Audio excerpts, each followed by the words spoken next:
has been in the guy's family for 100 years now almost. So.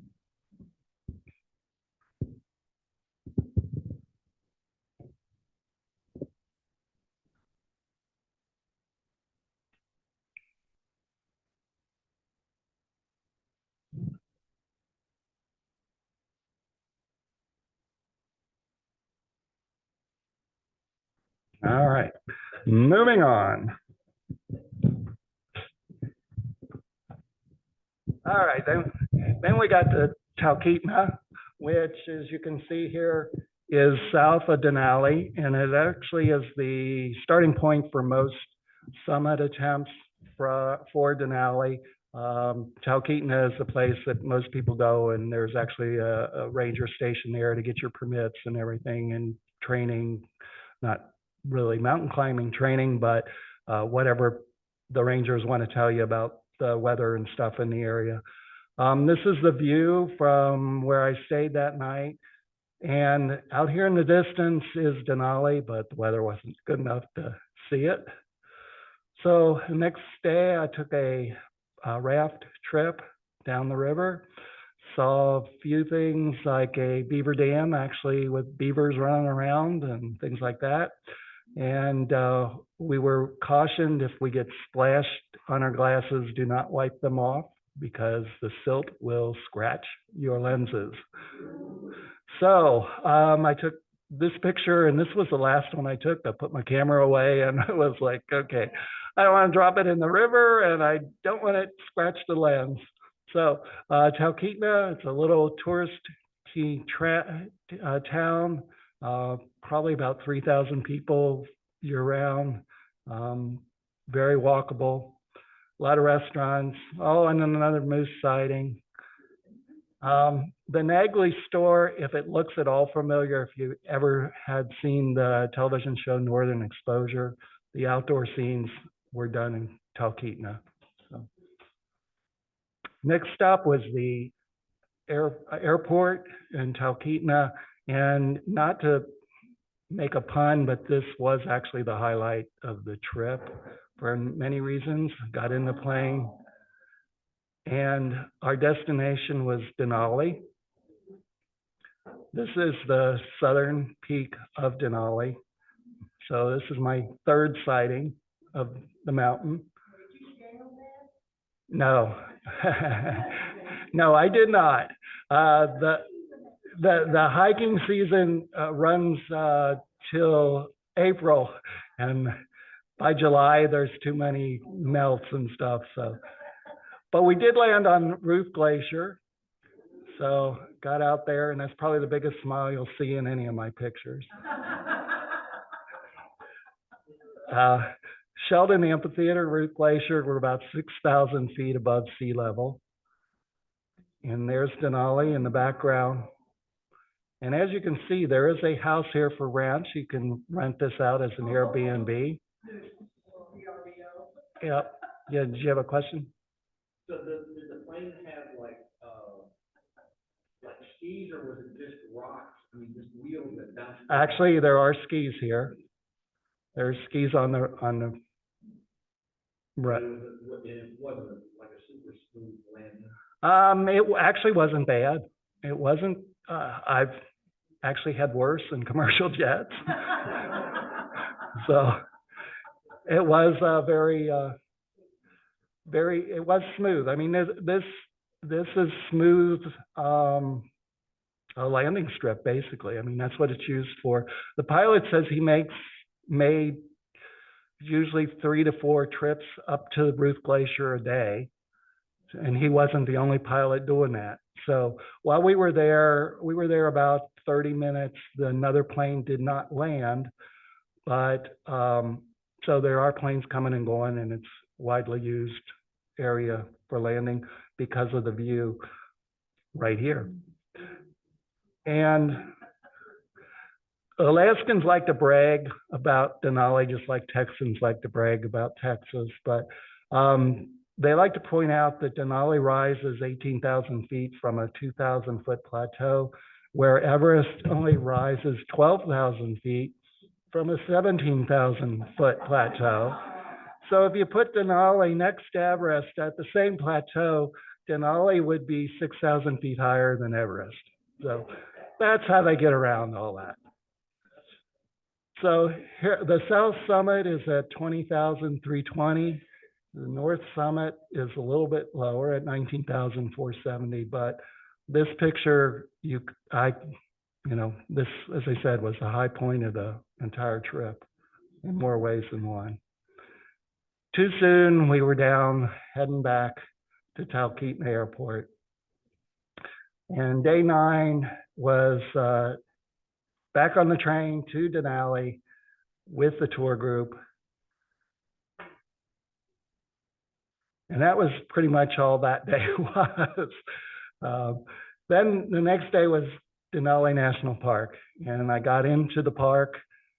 And the only way to get in beyond, I think it's like mile 20 or so, is to actually take a park bus. But these are some views from the outer area of the park. And there's Rex, the bus driver. And I also giving the title expert wildlife spotter, because anytime we saw something, he would stop the bus and point it out. There's the state bird of Alaska, which is not the mosquito, even though there are more mosquitoes and larger mosquitoes than I'd seen anywhere else. This is actually the state bird of Alaska. And then Rex stopped the bus and he said, "There's a grizzly bear. Get your cameras out. Get your cameras out." And we're all looking, okay, where's the grizzly bear? Oh, there he is. So this is what the view looked like from the bus. But this is what I was able to capture with my camera. So I would not have spotted the grizzly bear, but Rex did. So that's why he's the expert. Now, the roadway into the park ends at mile 43 right now, because there was a landslide that started in 2014 and progressed and built over time. It started out where there would be a few cracks in the road and they could repair those once or twice a season. And next year it was maybe 3 or 4 times. And then it got to be every month. And then it got to be the point of weekly. And then it actually got to be the point of daily, that they were hauling in gravel to fix the roadway. And they closed the road in August of 21. So you cannot go by vehicle beyond mile 43. You can hike into the back country, and there is stuff back there to see. But if you're going by vehicle in the tour bus, you can only go to mile 43. So you ask what's in the back country. Well, this is the picture, the iconic picture of Denali that's in the back country. So you don't get to see that at this point. They're estimating it might be 4 to 5 years before they've got the landslide fixed. So don't plan your trip if you want to go in the back country for a while. And this is heading back. But what would it be without stopping at the kennels at the national park to see the dogs? So you have to see the sled dogs. And these are actually working dogs, and they're used over the winter. The rangers use them to get around the park. And then day 11 was a bus trip from Denali to Girdwood. And along the way, we stopped at another kennel and saw the kennel being run by Martin Buser, who was the Iditarod champion 4 years, 92, 94, 97, and 2002. The Iditarod itself is only, well, last year was its 50th anniversary. It started in 1973, and it's a 938-mile dog sled race, which takes the winner usually about 8 days, and the final participant usually about 15 days. So yeah, we'll just skip that. Well, and what this is going to show is training the dogs. It's hopefully very short. Yeah. They hook them up to a 4-wheeler and let them pull the 4-wheeler. However, they're actually putting the brakes on the 4-wheeler. So the dogs can't go at full speed. And they're training them that way because the dog's normal intention would be to run full speed And to build endurance for these dogs, they cut them back to about half speed so that they can run a longer distance for a longer amount of time. And this was the picture from my hotel room the last night of the trip.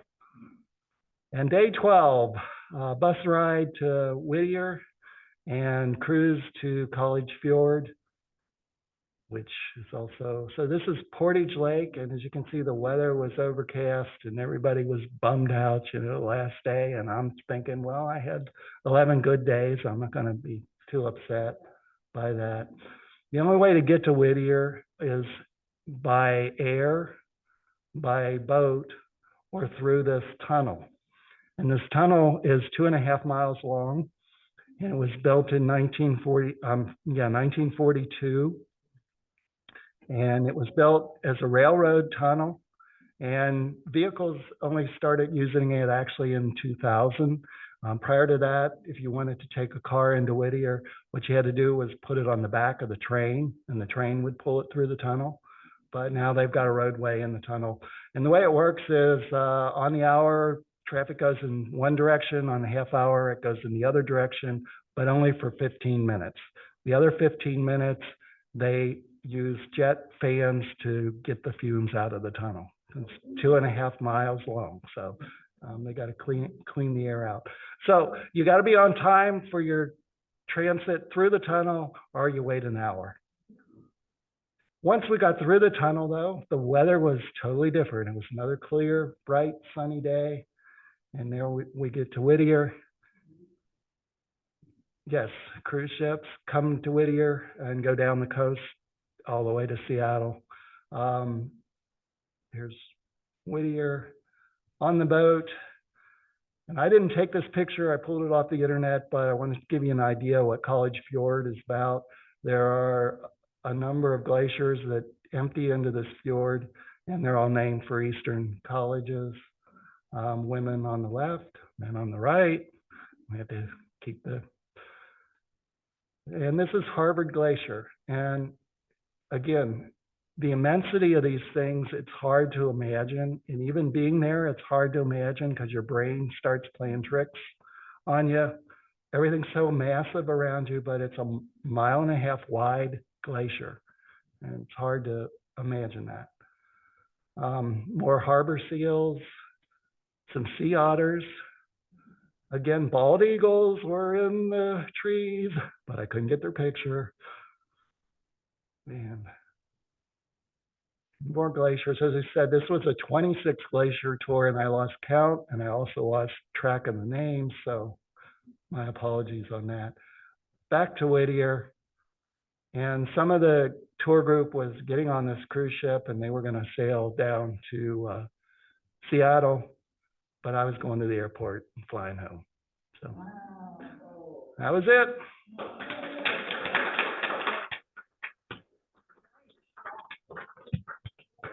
We have about 5 minutes for questions.